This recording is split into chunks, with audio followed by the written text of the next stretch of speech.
নমস্কার বন্ধুরা, তোমরা সবাই কেমন আছো? আশা করি সকলে খুবই ভালো আছো। পম্পা সিম্পল কুকে সবাইকে স্বাগত। চলে এসেছি আজকে আবারও তোমাদের সঙ্গে ভীষণ টেস্টি হেলদি একটা টিফিন রেসিপি শেয়ার করতে। বানাতে খুবই সহজ বন্ধুরা, যে কেউ খুব সহজেই বানিয়ে নিতে পারবে হাতের কাছে থাকা উপকরণ নিয়ে। একদম কম সময়ের মধ্যে রেসিপিটা বানানো যায়, স্কুল অফিসের টিফিন হোক কিংবা সকালবেলার জলখাবার, এমনকি ডিনারেও কিন্তু বন্ধুরা এই রেসিপিটা বানিয়ে নিতে পারো। একটা লাইক দিয়ে ভিডিওটা সম্পূর্ণ দেখার তোমাদের কাছে অনুরোধ রইল। সবার প্রথমে এখানে নিয়ে নিচ্ছি একটা মিক্সিং বোল। এবার এই বোলের মধ্যে একটা আমি সেদ্ধ আলু গ্রেট করে নেব। এই আলুর সাইজটা একটু বড়, তার জন্য আমি কিন্তু একটা আলু নিয়েছি। এবার একটা গ্রেটারের সাহায্যে খুব ভালোভাবে গ্রেট করে দিচ্ছি। মিহি গ্রেটারটা এখানে ব্যবহার করছি, আর চাইলে তোমরা হাত দিয়েও ভালো করে একটু ম্যাশ করে নিতে পারো। তবে লক্ষ্য রাখতে হবে আলুর যেন বড় টুকরো অংশ এর মধ্যে থেকে না যায়। আলুটা এখন খুব ভালোভাবে গ্রেট করা হয়ে গেছে। এবার এর মধ্যে আমি দিয়ে দিচ্ছি একটা মিডিয়াম সাইজের বাটির 1 বাটি ময়দা। ময়দার জায়গায় তোমরা চাইলে বন্ধুরা এখানে আটা দিয়েও কিন্তু এই টিফিন রেসিপিটা বানিয়ে নিতে পারো। তারপরে এর মধ্যে দিয়ে দিচ্ছি কুচনো পেঁয়াজ। একটা মিডিয়াম সাইজের পেঁয়াজের অর্ধেক পরিমাণ পেঁয়াজ বন্ধুরা একটু কাছ থেকে দেখাচ্ছি, এইভাবে কিন্তু একটু ছোট ছোট করে কুচিয়ে নিয়েছি। একটু ছোট ছোট করে এইভাবে কুচিয়ে নিলে রেসিপিটা কিন্তু খেতে ভালো লাগে। সঙ্গে দিয়ে দিচ্ছি একদম ছোট ছোট করে কুচিয়ে রাখা গাজর। গাজরটাও এখানে একটা ছোট্ট গাজরের অর্ধেক আমি নিয়েছি। একটা ছোট্ট সাইজের টমেটো একইভাবে ছোট ছোট করে কুচিয়ে নিয়েছি। মানে এখানে যেসব সবজিগুলো ব্যবহার করেছি সেগুলো কিন্তু ছোট ছোট করে কুচিয়ে রাখা, তাহলে কিন্তু খুব সুন্দরভাবে মিশে যাবে খেতে ভালো লাগার জন্য, আর দেখতেও খুব ভালো লাগবে। 1 চা চামচ রসুন কুচি, এখানে 4 কোয়া রসুন আমি কুচিয়ে নিয়েছিলাম। সঙ্গে দিয়ে দিচ্ছি ঝালের জন্য কুচনো কাঁচা লঙ্কা। তবে বন্ধুরা ঝালটা তোমরা যে যেভাবে পছন্দ করো ঠিক সেই বুঝেই দিবে। এখানে আমি 1 চামচ দিয়ে দিলাম। সঙ্গে দিয়ে দিচ্ছি ধনেপাতা কুচি। শীতকালীন ধনেপাতা ভীষণ সুন্দর একটা ফ্লেভার হয়, আর ধনেপাতাটা এখন কিন্তু কম বেশি সবার বাড়িতেই থাকে। অবশ্যই এই টিফিনের মধ্যে ধনেপাতাটা দিবে, খেতে কিন্তু খুবই ভালো লাগে। সামান্য একটু দিয়ে দিচ্ছি 4 চামচের হাফ চামচের থেকেও কম, দেখো বন্ধুরা, কালো সর্ষে। একইভাবে সমপরিমাণ দিয়ে দিচ্ছি সাদা সর্ষে। কালো সর্ষে আর সাদা সর্ষেটা এখানে তোমরা বাদও দিতে পারো, তাহলেও কিন্তু রেসিপিটা বানানো যায়, তবে দিলে কিন্তু খেতে খুব ভালো লাগে। দিয়ে দিচ্ছি দেখো বন্ধুরা 4 চামচের হাফ চামচ চিনি। চিনিটাও চাইলে তোমরা যারা চিনি একদম পছন্দ করো না, চিনিটা এখানে বাদ দিতে পারো। দিয়ে দিচ্ছি এবার স্বাদ মতো লবণ। এবার সব কিছু একটু ভালো করে প্রথমে মিশিয়ে নেব, তারপরে এখানে জলের ব্যবহার করব। আমার চ্যানেলে নতুন বন্ধু পুরনো বন্ধু সবাইকে স্বাগত। তোমাদের জন্য অনেকটা ভালোবাসা বন্ধুরা। আর আজকে যে রেসিপি তোমাদের সঙ্গে শেয়ার করছি, আশা করছি রেসিপিটা দেখার পর তোমাদের খুবই ভালো লাগবে, আর ভীষণ হেলদি আর একটা টেস্টি রেসিপি শেয়ার করছি। ঝটপট যেমন বানানো যায়, খেতেও খুবই ভালো লাগে, বড় ছোট সবাই খুব পছন্দ করবে। স্কুল অফিসের টিফিন, এমনকি তোমরা সন্ধ্যের টিফিন, ডিনারেও কিন্তু এই রেসিপিটা চাইলে বানিয়ে নিতে পারো। যে কোনো টাইমে এই রেসিপিটা কিন্তু বানাতে যেমন সহজ হয়, আর সবাই বড় ছোট তৃপ্তি করে খাবে। তবে হ্যাঁ, তোমরা বলতে পারো ময়দা কি করে হেলদি অপশান, চাইলে তোমরা ময়দার জায়গায় আটা ব্যবহার করতে পারো। আগেও বলেছি, আবারও বললাম, আটা দিয়েও যদি তোমরা বানাতে চাও রেসিপিটা তখনও কিন্তু একই প্রসেস থাকবে, তবে ময়দার জায়গায় আটাটা তোমরা নিয়ে নিবে। খুব ভালো করে এখন মেশানো হয়ে গেছে। এবার অল্প অল্প করে জল দিব। জলের মাপটা নির্দিষ্ট করে বলছি না, অল্প অল্প করে জল দিয়ে এখানে আমি ব্যাটার রেডি করব। আর এই ব্যাটারটা খুব বেশি কিন্তু টাইট ব্যাটার হবে না, মানে ঘন হবে না, আর খুব বেশি পাতলাও হবে না। তো শেষ পর্যন্ত দেখতে থাকো, সেটাও আমি তোমাদের দেখিয়ে দেবো ব্যাটারের ঘনত্বটা ঠিক কিভাবে হতে হবে।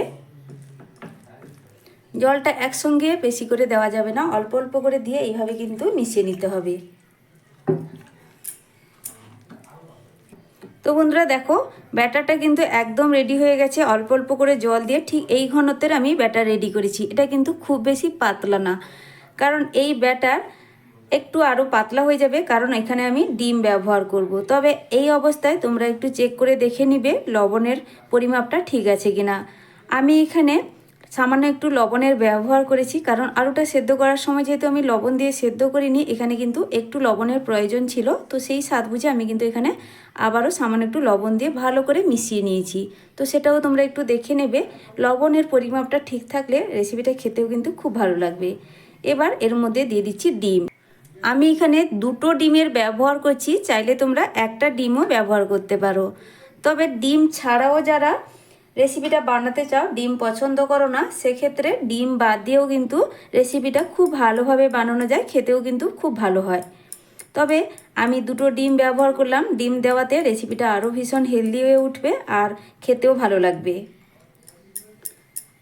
দেখবে বন্ধুরা, বাচ্চাদেরকে একবার এই টিফিনটা বানিয়ে দিয়ে দেখবে, তারা কিন্তু খুব পছন্দ করবে আর বারে বারে অনুরোধ জানাবে এই রেসিপিটা বানিয়ে দেওয়ার জন্য। টিফিন বক্স খালি করেই কিন্তু বাড়ি ফিরবে তারা।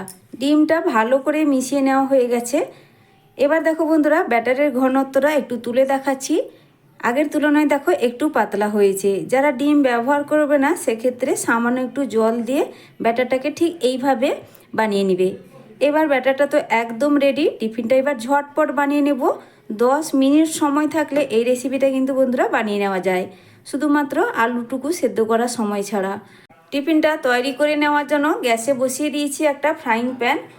এবার প্রথমে এই প্যানের মধ্যে সামান্য তেল ব্রাশ করে দেব। একদম অল্প তেলেই কিন্তু বন্ধুরা টিফিনটা বানানো হয়ে যাবে। এবার টিফিনের যে ব্যাটারটা রেডি করে রেখেছিলাম, ভালো করে একবার হাতা দিয়ে মিশিয়ে নিলাম। মিশিয়ে নিয়ে এখান থেকে আমি 1 হাতা ব্যাটার দিয়ে দিচ্ছি। গ্যাসের ফ্লেমটা কিন্তু মিডিয়ামে রেখেছি। প্রথমে 1 হাতা দিয়ে আরও সামান্য একটু দিয়ে দিলাম, তারপরে হাতার পেছন সাইডটা দিয়ে একটু ছড়িয়ে দিচ্ছি এইভাবে। যেহেতু এই ব্যাটারটা খুব বেশি কিন্তু পাতলা না, হাতলটা ধরে ঘোরালে বন্ধুরা ভালো করে কিন্তু এটা ঘুরবে না, তার কারণে হাতার পেছনটা দিয়ে এইভাবে ঘুরিয়ে ঘুরিয়ে দিচ্ছি। তাতে দেখবে খুব সুন্দর একটা শেপ হয়ে যাবে। ঠিক এইভাবে দেখো বন্ধুরা, ব্যাটারটা ছড়িয়ে দিয়েছি। এখানে তোমরা চাইলে ঢাকা দিয়ে দিতে পারো, তবে ঢাকা না দিলেও কিন্তু খুব তাড়াতাড়ি টিফিনটা রেডি হয়ে যাবে। কারণ হচ্ছে আমি এখানে সবজিগুলো যে ব্যবহার করেছি একদম ছোট ছোট করে যেহেতু কেটে নিয়েছি, খুব বেশিক্ষণ কিন্তু সময় লাগবে না। দেখো বন্ধুরা, তোমাদের সঙ্গে কথা বলতে বলতে এখানে কিন্তু এই টিফিনটা ওপরের দিকটা শুকনো ভাব হতে শুরু করেছে। যখন এইভাবে পুরোপুরি ওপরের দিকটা শুকিয়ে যাবে, আবারও ওপর থেকে অল্প একটু আমি তেল ব্রাশ করে দেব, যাতে টিফিনটা উল্টে দেওয়ার পর খুব সুন্দর করে ভাজা হয়। এইভাবে তেল ব্রাশ করে দিলাম, তারপরে টিফিনটাকে আমি আবার উল্টে দিব। আবারও টিফিনটাকে উল্টে দিচ্ছি। দেখো বন্ধুরা, দেখতেও কতটা সুন্দর হয়েছে। 2 পিঠ উল্টে পাল্টে একটু ভেজে নিলেই কিন্তু টিফিনটা একদম রেডি। আর একদম কিন্তু এই টিফিনটা খেতে ভালো হয়, নরম তুলতুলে হয় পুরো। আর এই টিফিনের মধ্যে সবজি দেওয়াতে দেখো কতটা কালারফুল মনে হচ্ছে। ধনেপাতার একটা কালার, গাজর, টমেটো, বিভিন্ন সবজির বিভিন্ন কালারের জন্য এই টিফিনটা দেখতেও ভীষণ ভালো হয়। টিফিনটা একদম রেডি হয়ে গেছে। আমি এবার এটাকে তুলে নিচ্ছি একটা প্লেটের মধ্যে। এইভাবে ঝটপট আবারও একটা টিফিন তোমাদেরকে বানিয়ে দেখিয়ে দিচ্ছি। সামান্য একটু প্রথমে তেল ব্রাশ করে দিয়ে তারপরে কিন্তু এখানে কিছুটা পরিমাণ ব্যাটার দিয়ে দিব। আর এখানে 1 বাটি মাত্র ময়দা দিয়ে আর একটা সেদ্ধ আলু, কিছুটা পরিমাণ সবজি দিয়েই কিন্তু অনেকটা পরিমাণ এখানে টিফিন রেডি হয়ে যাবে। ব্যাটারটা দেওয়ার সাথে সাথেই দেখো উপরের দিকটা শুকনো ভাব হতে শুরু করেছে। যখন পুরোপুরিভাবে শুকিয়ে যাবে, অল্প একটু তেলের মধ্যে আমি ব্রাশ করে দিচ্ছি। তেল ব্রাশ করে দেওয়ার পর টিফিনটাকে এবার উল্টে দিতে হবে, উল্টো দিকটা ভেজে নেওয়ার জন্য। আবারও টিফিনটাকে আমি উল্টে দিচ্ছি। দেখো বন্ধুরা, কতটা সুন্দর লাগছে টিফিনটাকে দেখতে। এইভাবে কিন্তু সব টিফিনগুলো রেডি হবে। 2 দিক একটু কালার চেঞ্জ করে ভেজে নিতে হবে। তো বন্ধুরা, এই টিফিনটাও একদম রেডি হয়ে গেছে। এটাকে আমি তুলে নিচ্ছি প্লেটের মধ্যে। এইভাবেই কিন্তু বন্ধুরা সব টিফিনগুলো রেডি করে নেব, তারপরেই ফিরে আসছি। দেখো বন্ধুরা, সব টিফিনগুলো রেডি করে নিয়েছি, একটা প্লেটে এইভাবে সাজিয়ে নিয়েছি। দেখতে কতটা সুন্দর লাগছে, দেখতেও যেমন সুন্দর হয়, খেতে ভীষণ টেস্টি হয়। বাড়িতে বানিয়ে খেয়ে দেখার পর আমাকে কিন্তু কমেন্ট করে জানাতে ভুলবে না। আর দেখে নিশ্চয়ই বুঝতেই পারছো কতটা নরম তুলতুলে হয়েছে। তোমরা কিন্তু এইভাবে টিফিনটা খেয়ে নিতে পারো, এর সঙ্গে কিন্তু আলাদা করে কোনো কিছুরই প্রয়োজন হয় না। তবে বাচ্চাদেরকে টিফিন কৌটোর মধ্যে ভরে দিতে হলে সামান্য একটু এইভাবে টমেটো সস দিয়ে দিবে, তারা দেখবে খুব পছন্দ করবে। ছোটো চামচের 1 চামচ টমেটো সস দিয়ে ভালো করে এই টিফিনের গায়ে একটু লাগিয়ে নেব। খুব বেশি কিন্তু প্রয়োজন নেই। এইভাবে চারদিকে একটু লাগিয়ে নিলাম, তারপরে এটাকে একটু রোল করে নেব। রোল করে নিলেই কিন্তু টিফিনটা খুব সুন্দর আরও লাগবে দেখতে। তো দেখো বন্ধুরা কতটা সুন্দরভাবে রেডি হয়ে গেল। এইভাবেই কিন্তু তোমরা অবশ্যই বাড়িতে বানিয়ে খেয়ে দেখো। তো আমার এই আজকের টিফিন রেসিপিটা তোমাদের কাছে কেমন লাগলো বন্ধুরা কমেন্ট করে জানাতে ভুলবে না। আর যদি ভালো লেগে থাকে তাহলে লাইক শেয়ার সাবস্ক্রাইব করে আমার পাশে থাকবে। আজকের মতো টাটা, ফিরে আসছি নতুন এক রেসিপি নিয়ে। তোমরা সকলে ভালো থেকো, সুস্থ থেকো। আর নতুন বন্ধুরা আমার রেসিপি ভালো লাগলে চ্যানেলটিকে সাবস্ক্রাইব করে পাশে থাকা বেল আইকনটা প্রেস করে রাখবে। নতুন ভিডিও ছাড়ার সাথে সাথেই নোটিফিকেশান পৌঁছে যাবে। তাহলে সকলে ভালো থেকো বন্ধুরা, আজকের মতো আসছি।